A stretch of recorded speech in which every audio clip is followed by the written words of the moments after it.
The world has fed you harmless, yet useless, financial advice. Saving is enough. Hard work leads to wealth. Buying what you like is well-deserved self-reward. All lies, crafted by a system that needs you asleep. Real wealth doesn't sit in your wallet. It lives in how you think, control, and destroy the rules designed to keep you broke. This is not a video for the cautious. This is a slap to the face of every shallow financial belief you've ever heard. If you're ready to burn the old life and rebuild from the core, step in. Now, let's dismantle the 10 rules for building wealth beyond conventional thinking, the truths the masses ignore, and the elite hope you'll never discover. Wealth isn't consumption, it's invisibility. What you see, supercars, mansions, luxury watches, are just cheap marketing for people desperate for attention. Those chasing displays of wealth are using money to cover their internal void. Meanwhile, real wealth holders move like shadows, silent but powerful. Wealth isn't about what you show, it's about what you don't need to show. The more you need to prove, the less you likely have. True asset owners don't need the world to know what they hold. They hide not from fear, but because they don't need praise. Real wealth lives in your ability to choose what to do, with whom, and when. While the loud ones chase applause from strangers, the rich seek silence and control. They don't live to spend, they live to direct money without being seen. Wealth thinking doesn't post online. It resides in silence. The need to flaunt is a signal of deficiency. You don't have to chase what others call success, because real success is when you have nothing to prove. Once you understand that, you're not just wealthy, you're operating on a level most people can't even imagine. Wealth is not about having more. Wealth is needing less. Whoever controls time owns the money. The world's biggest scam, convincing you that hard work guarantees wealth. It's not false, but it's incomplete. Selling your time is the lowest value trade of your most precious resource, time. The more you sell, the poorer you become. Meanwhile, the wise don't sell time. They buy others' time, build systems, and generate income that doesn't require presence. Wealth isn't working harder. It's breaking free from the need to work to survive. If you don't control your schedule, you've surrendered your freedom. You wake up to someone else's alarm, follow someone else's plan, get tired chasing someone else's goal. You think you're earning, but you've signed a contract trading your life hour by hour. The wealthy live like emperors. They create value once and get paid many times. They've cut the chain between effort and income to rule their fate. Money isn't the goal. It's just a tool for creating options. But time is the currency of freedom. Every minute you choose what, where, and with whom you live, that is true wealth. Most people chase money while unknowingly selling the one thing that can't be borrowed, time. It's the only non-renewable asset. Whoever masters time has already won the financial game. Money is nothing if you don't know how to use it. Money isn't evil, but it's a blade.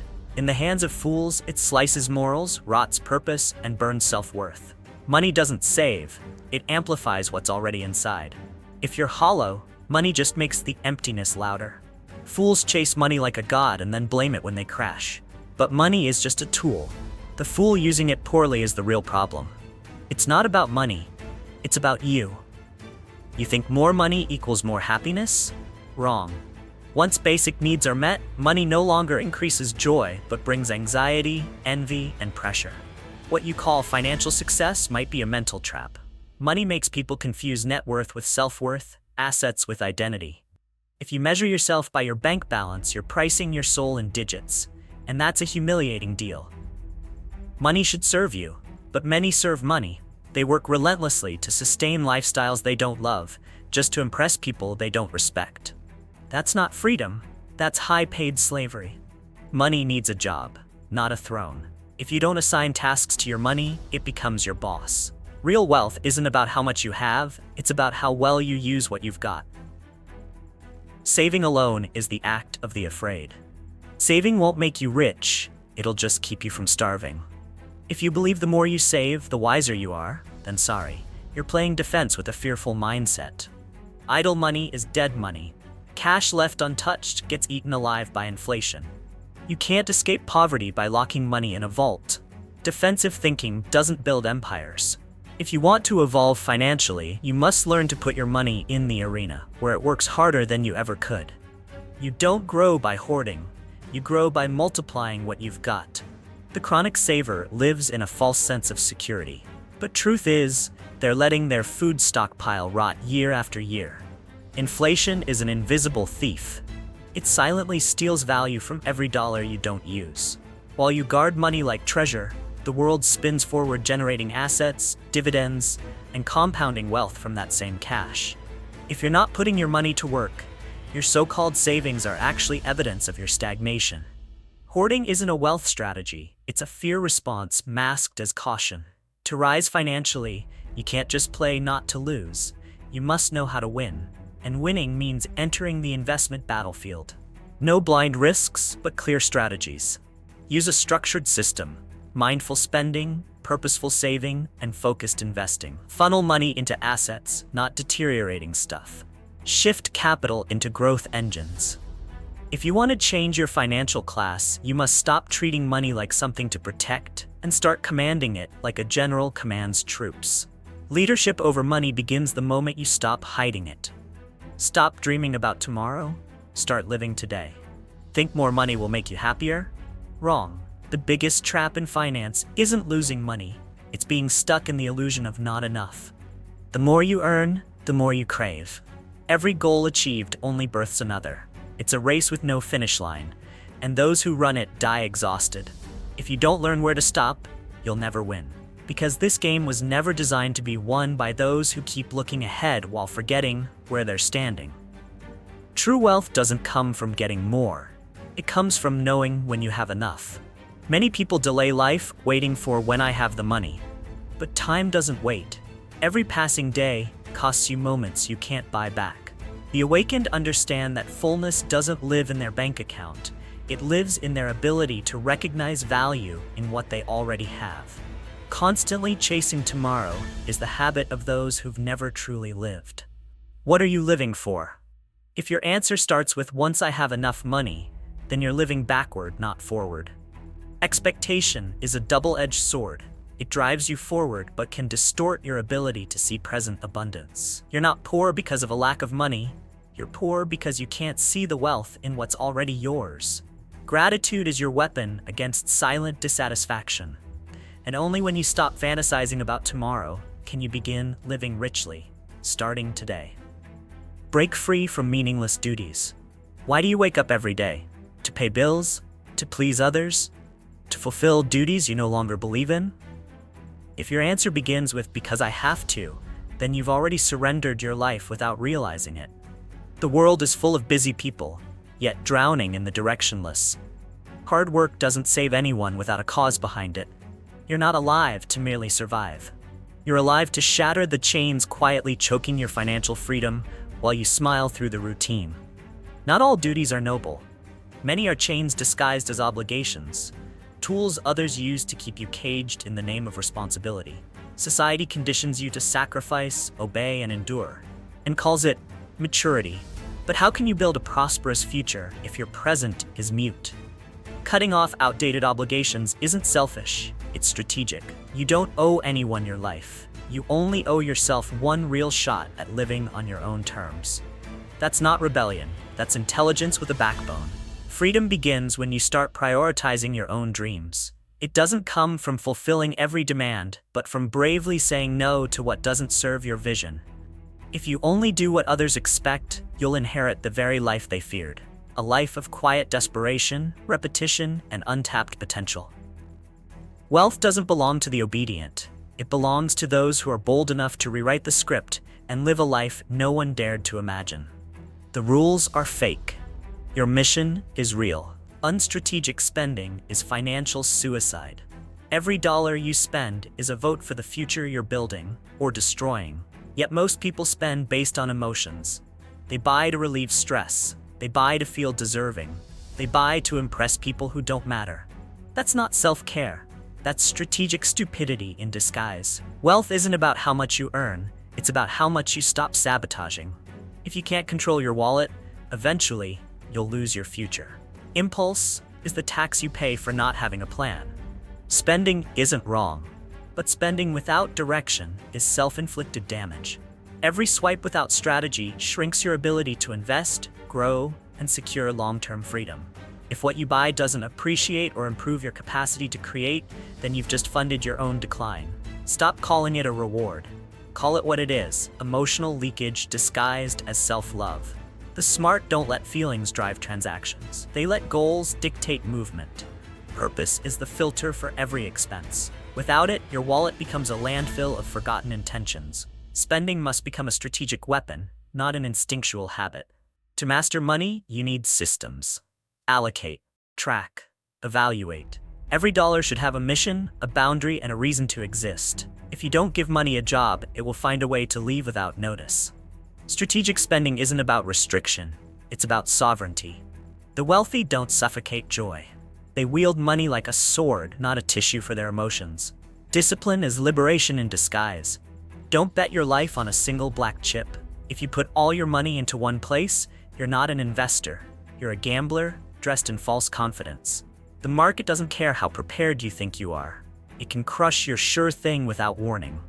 People who believe they can't lose are the easiest to wipe out. To survive long term, you must never let a single asset have the power to drag you back to zero. Rule number 1, stay in the game. Rule number 2, never forget rule number 1. Diversification isn't sexy, but it's the armor that keeps you from financial extinction. Owning multiple types of assets won't make you rich fast, but it will protect you when the storm hits. Anyone clinging to one stock, one market, one sector is playing roulette with their future.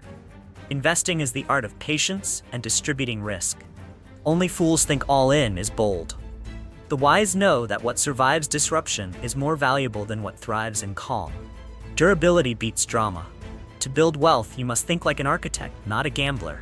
Each stream of income is a beam. Each investment is a pillar. When one breaks, your structure holds. That's the power of a multi-layered financial ecosystem. Spread capital across stocks, real estate, gold, education, skills, and passive income. Don't ask what's best. Ask, how do I make sure one bad bet doesn't burn the whole foundation? Wealth isn't built on luck, it's built on structure. Safety isn't fear, it's strategy. Stop learning, start dying financially. When you stop learning, you're not standing still. You're falling behind. Finance doesn't wait for the lazy. New tech, new markets, new models. Everything changes faster than your complaints. Meanwhile, the wealthy are thirsting for knowledge, like they're dying of thirst in a desert. They don't learn just to know. They learn to dominate, to innovate, to win. Anyone who says, "I already know enough," is writing their own financial obituary with smug ignorance. Stagnation isn't peace, it's silent collapse. Knowledge doesn't fall from the sky, it's a deliberate pursuit. If you want to be wealthy, you need to learn like a machine, with a plan. Acquire new skills, tools, perspectives. Break big goals into chunks. Track your pace. Apply pressure. Forget waiting for inspiration. Action creates momentum, not the other way around. Write down what you want to learn. Set deadlines. Reward yourself. Turn learning into a system, a factory that produces long-term financial power with every upgrade. You can't grow money faster than you grow yourself. Wealth doesn't come from what you know, it comes from how you weaponize what you know. Learning isn't for flexing intelligence, it's for creating leverage. Knowledge is the only asset that can't be stolen, burned, or lost. It survives crisis, collapse, and chaos. And if you keep learning faster than the world changes, you don't just adapt, you dominate. Growth is the ultimate hedge against irrelevance. Those who keep upgrading turn uncertainty into opportunity and chaos into compound returns. Love is the ultimate measure of wealth. You can buy everything except the only thing that makes life worth living: love. Not just romance, but real connection, compassion, and contribution. If you have money but no one to share it with, that's not wealth. It's climate-controlled isolation. True prosperity isn't measured by your accumulation, but by how many people rise because of you. Your greatest asset is the impact you leave behind when you're gone. When money becomes a tool for giving, not just getting, you're no longer rich, you're legendary. 100 words. Society teaches you to compare. Social media poisons your mind with false perfection. But comparison is the ultimate joy thief, and a direct attack on your ability to be grateful. The truly wealthy don't obsess over others' success, they focus on their own evolution. They measure life by depth of connection, not the size of their receipts. The more you love, the freer you become. Love is the amplifier that gives money meaning. Without love, wealth is just a sterile scoreboard. 100 words. When you turn wealth into value for others, you begin earning through impact, not just profit. That's not naive. It's a long-term strategy to preserve power through goodwill. Sharing is leverage. Giving builds resilience. Love isn't weakness, it's armor. It protects your wealth from loneliness, envy, and emptiness. True wealth doesn't sit in your vault. It beats in your chest, in the lives you've touched. Rich isn't what you own. It's what you empower. If you still believe wealth is just about having more money, you've already lost. The truth is brutal. The rich don't just earn differently. They think, spend, invest, live, and love differently. They don't follow rules. They build their own systems, then break the ones built for mediocrity. Now you know, financial freedom isn't a number. It's the unshakable power to design life on your terms. So you face a choice. Keep walking the scripted path of the average, or step into the battlefield where wealth is forged through mindset, mastery, and radical ownership. The difference begins in your thinking, and your thinking begins now.